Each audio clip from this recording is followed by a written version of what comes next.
So this presentation layer is mainly concerned with the syntax and semantics of information exchange between the two systems. Presentation layer for performing translation or other specified function needs to use certain protocol. The generic domains the registered host according to their generic behavior, and this domain name, it depends on their generic behavior.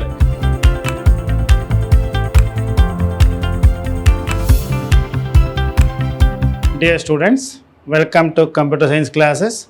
I am Ravi Kumar KR, lecturer in computer science, Vidhyaashram First Grade College, Temple of Excellence, MYSURU. Students, let us start our discussion with the unit 3, presentation layer, transport layer and application layer. Now in this session we are going to discuss about the presentation layer as well as application layer. Now let us see what is presentation layer. So this is one of the layer of OSI reference model.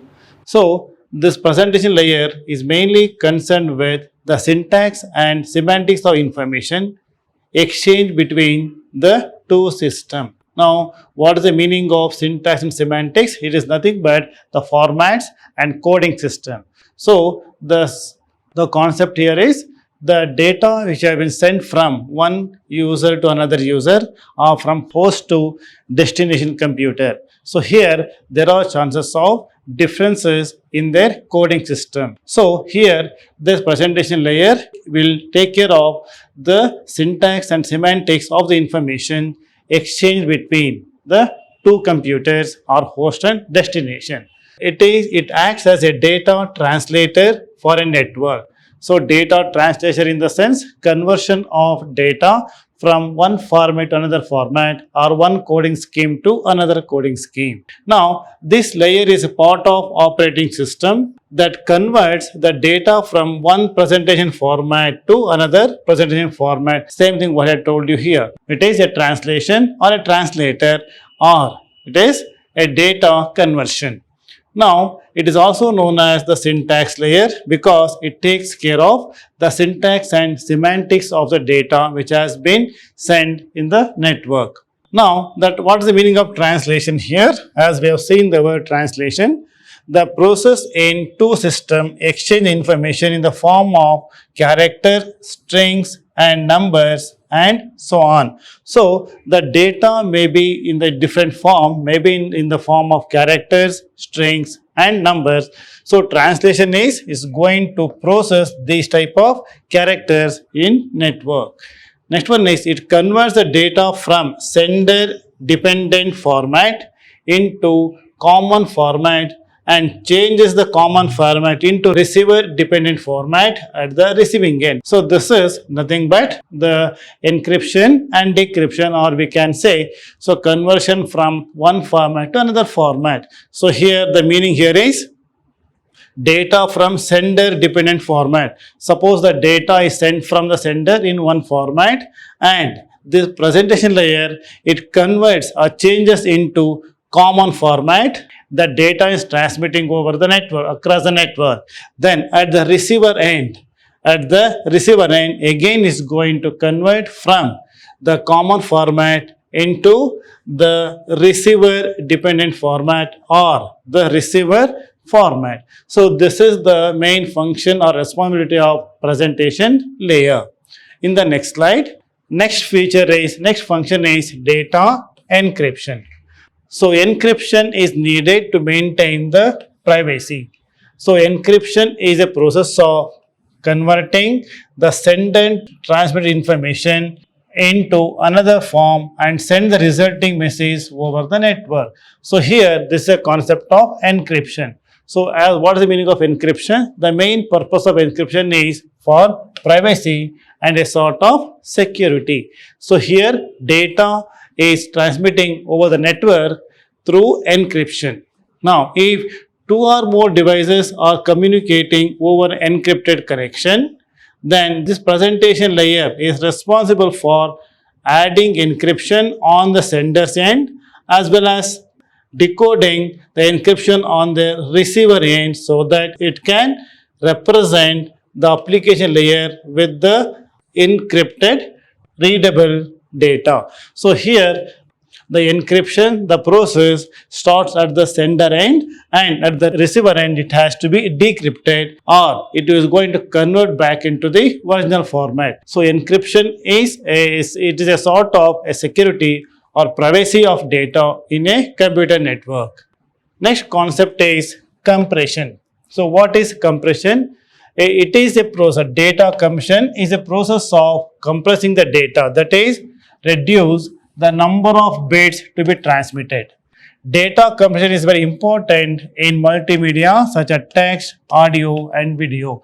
So what is the meaning of compression here? So the compression is going to take out unwanted space in the data so that it reduces the size of the data it has to be transmitted. So here, especially for text, audio and video information. The presentation layer is also responsible for compressing data it receives from the application layer, and the data received from the application layer and before delivering into the session layer. So session layer, then presentation layer. So here the data which has been received from the application layer is compressed here before sending into the network, and here which is the fifth layer in the reference model, and thus improves the speed as well as the efficiency of communication by minimizing the amount of data to be transmitted. So another feature of presentation layer is compression, means the compression is nothing but is a process of take out the unwanted space or duplication of spaces, any sorts of duplication removed from the data. That is a process is called compression. And what is the advantage of that? The advantage of compression is going to improve the speed as well as the efficiency of communication. How? By minimizing the amount of data to be transmitted. So this is a compression. In the next slide, we will see what are presentation layer protocols. Now, as all of you know that each and every layer in voice reference model will be working with, which also works with number of protocols. So here presentation layer for performing translation or other specified function needs to use certain protocol. So here following are the few protocols of presentation layer. So first one is AFP, Apple Filing Protocol. So this is network protocol, and that offers the service to Mac over. This is for Mac operating system and all the classic Mac system. This is basically the network file control protocol designed for Mac based platform. So AFP is a protocol for Mac operating system. Next one is LPP, lightweight presentation protocol. So this protocol which is used to provide ISO presentation services on top of TCP/IP network. Similarly, we have NCP, Network Core Protocol, and Network Data Representation. These are the different protocols and performing different functions. And again, next one XDR, External Data Representation, and Secure Socket Layer, SSL, Secure Socket Layer. So this protocol provides security to the data that is being transferred between the web browsers and the server. So SSL is a protocol, it deals with or takes care of security, that is Secure Socket Layer Protocol. Now let us see next layer is application layer. Application layer of voice reference model. So what is the function of this? Let us see the different function responsibilities of application layer. So the application layer serves as a window for users and application processes to access network services. So it acts as a window, or nothing but we can say it acts as an interface between the user and the different services of the network, and it handles issues such as network transparency, resource allocation, etc. This is one responsibility, and it is not an application but it performs the application layer function. Actually, this application layer is not an application but it is an interface between the user and the system or the services of network. So user can access the different services through this window or interface, which acts as an interface between the user and the system or in the network. In the next slide, this layer provides network services to the end user. So that is what I have told in the previous slide. And file transfer, file access and management, file management. Here an application layer allows user to access the files in a remote computer, to retrieve the files from the computer and manage the files in remote computer. So another function of application layer is there is a file management system, or is a file transfer and is giving permission for access permission for the access the files and also to retrieve the files from the remote system. Next one is mail services.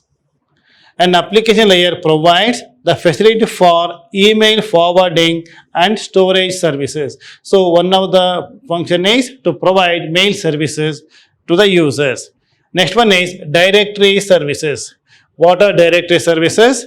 It provides a distributed database source and used to provide that global information about various objects. So with the help of directory services, it is possible to access the data globally on remote, which are in different remote computers. See, these are the few functions of application layer.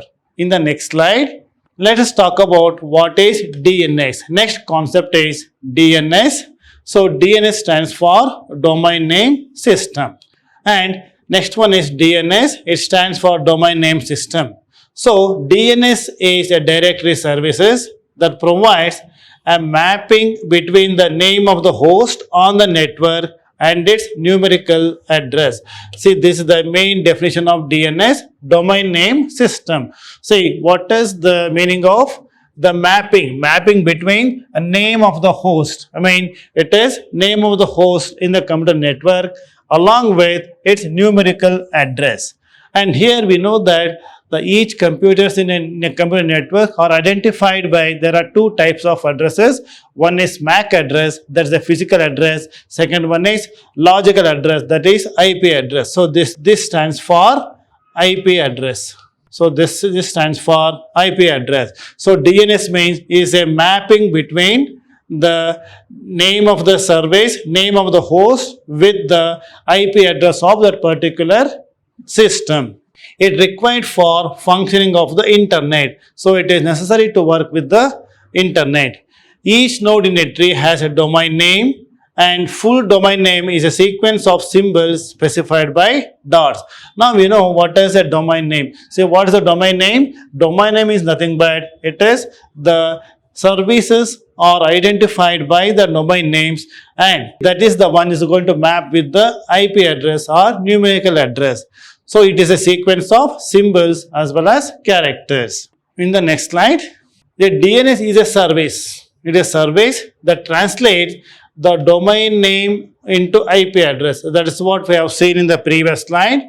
That is a mapping between the name of the host. This is nothing but the domain name, and the numerical address, that is nothing but IP address. And here it allows users of networks to utilize user-friendly names when look for other hosts instead of remembering the IP addresses. So it is quite natural. So here IP addresses is with the numbers. It is a number, and if it is very difficult for the users to remember the names of the nodes or a name of the computer in a network. So that in that way we can make use of DNS, domain name system. Means we are identifying or we are naming the different devices, peripherals or any network devices in the computer through their domain names, and each and every domain names will be mapped with the IP address. So this is the main function of domain name service, or it is a type of service.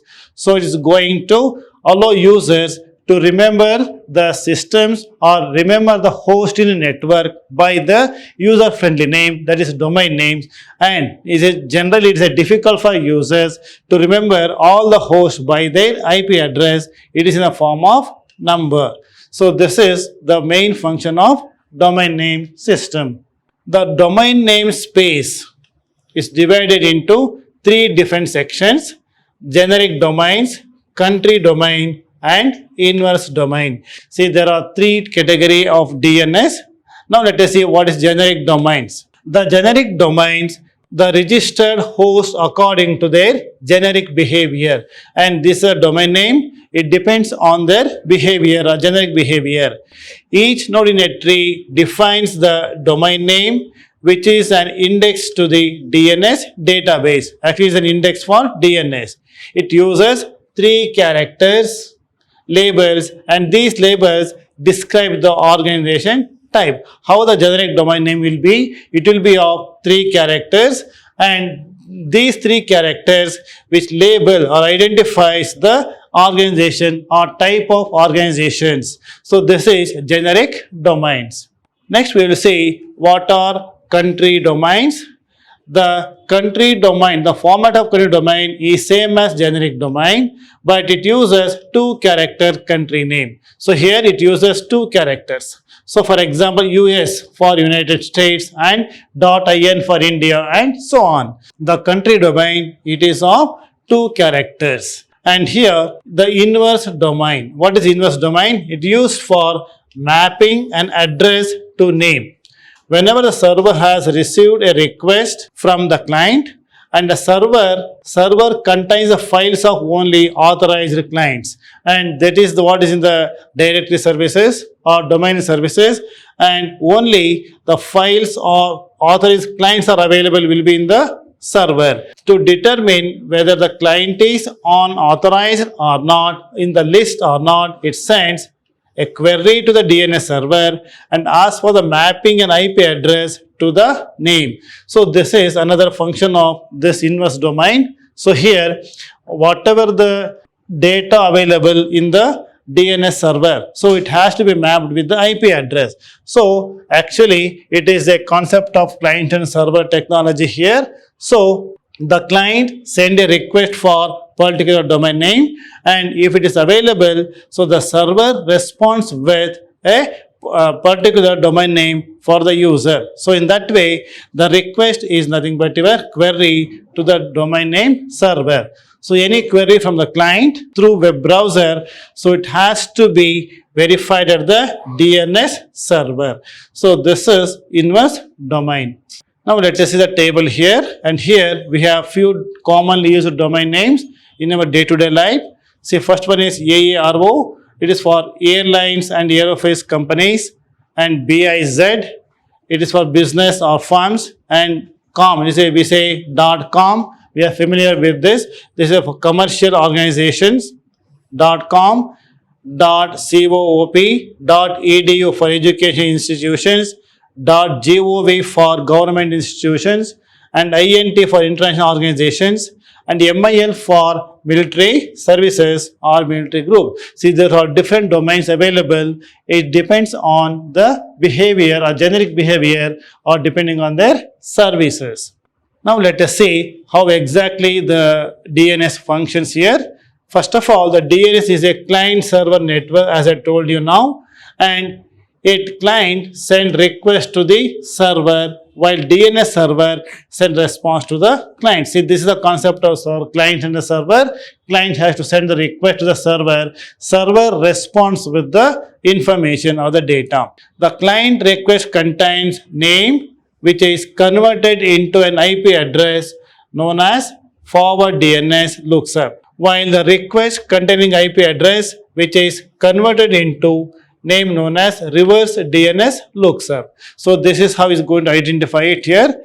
Now DNS implements a distributed database to store the name of all the hosts available on the internet.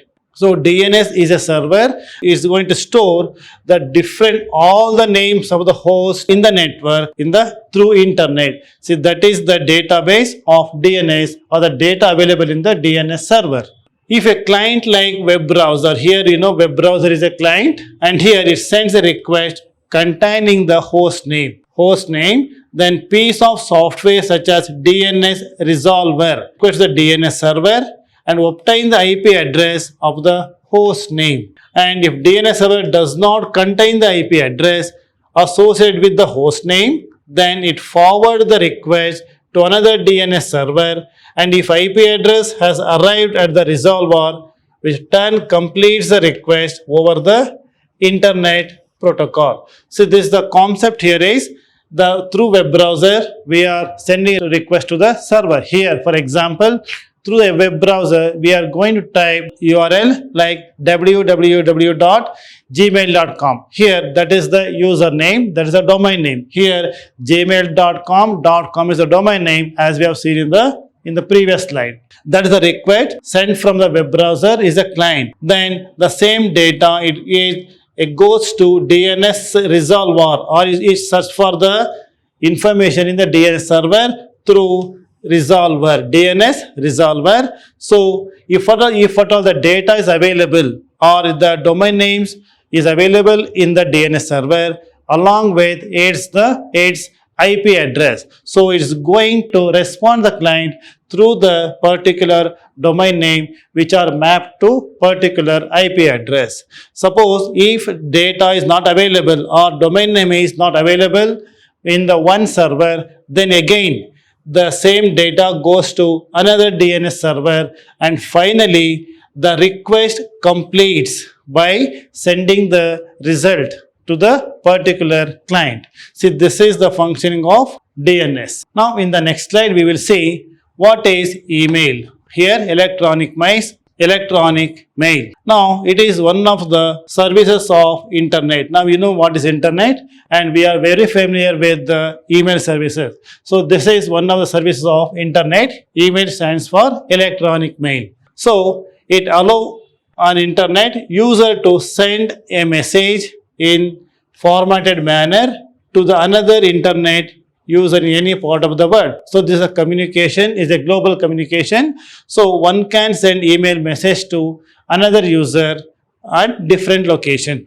Now message in a mail not only contains a text but also contains images, audio and video data. So data may be in the form of text or maybe in the form of images, audio, video. So these type of data can be transferred through email to the another user. The person who is sending email is called sender and the person who receives the email called recipient. It is just like postal mail service. So it is almost similar to postal service what we are using today. Now let us see what are the different components of email services. The basic components of user agent, we say UA, message transfer agent, MTA, mailbox and spool file. These are the different components of email services. Here what is user agent?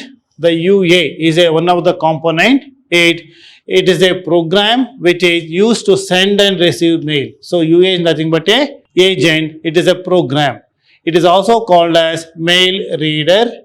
It accepts variety of commands for composing, receiving, replying to messages as well as for manipulation of the mailboxes. That is a function of UA or user agent. Next component is message transfer agent. So it actually responsible for transfer of mail from one system to another system. That is MTA. So here to send a mail, the system must have a client MTA and system MTA. Okay, see this is the function of MTA. Next one is composition. So here the composition refers to process that create a message and answers. So if you want to create a message, we have to compose. That the process is called composition. For composition, any kind of text editor can be used. Next one is transfer. What is transfer here? Transfer means sending a procedure of mail, that is from sender to the recipient. Reporting. So what is reporting here? Reporting refers to confirmation of delivery of the mail system. It helps the user to check whether their mail is delivered, lost or rejected. See, these are the different components of email services. Next one is displaying. It refers to the present email in the form that is understood by the user. So when displaying in the sense, once the mail has been reached the destination to another user, so it is going to display the message how exactly it has been sent from the sender. This is for displaying. Next one is disposition. The step concerned with recipient, that what will recipient do after receiving the mail. So it can be he can save the file, delete before reading, or delete after reading. See, these are the different functions of email system, and these are all the different components of email system. As we are familiar with the email system, see, we may come across, or we have come across, so many components what we have discussed now. Now in the next slide we will see what are the advantages of email system.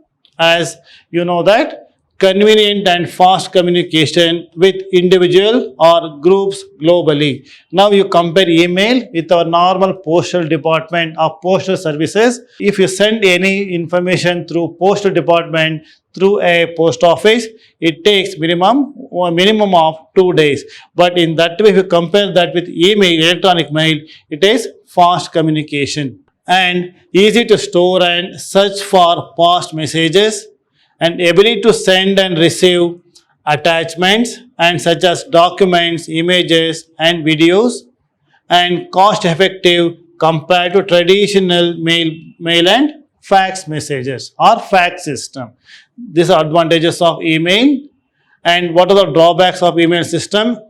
Risk of spam and phishing attacks. See, this is a sort of virus. The common problem in internet or through internet is a virus and different types of attacks. That is the main drawback of email system. And overwhelming amount of emails can lead to information overload. As all of you might have experienced this, your email box will be provided with a limited amount of space. So once your storage is full, so you are not able to receive any mails after that. So that is again drawback. It is a large amount of mail in your storage system. Next point is it can lead to decrease face-to-face communication and loss of personal touch. As we are going to communicate through email easily, so the human contact or face-to-face contact between the user and the sender or between two persons is decreasing. Potential for miscommunication due to lack of tone and body language in written messages. So this is another drawback of that. And technical issues such as server outages can disrupt email services. So because all these work with the concept of server and the client, and any problem with our email servers, so this can disrupt our services so that the mail cannot reach the destination. Now it is important to use email responsibly and efficiently. For example, by keeping the subject line clear and concise, using proper etiquette, and protecting against security threats. So as we know, it is a service and it is better to use wisely with more responsibly. Otherwise, it leads to disaster. This is the drawbacks of email system. Students, so far we have discussed about the presentation layer and application of OSI reference model and different services like DNS and as well as email services. Let us continue our discussion in my next class. Thank you so much.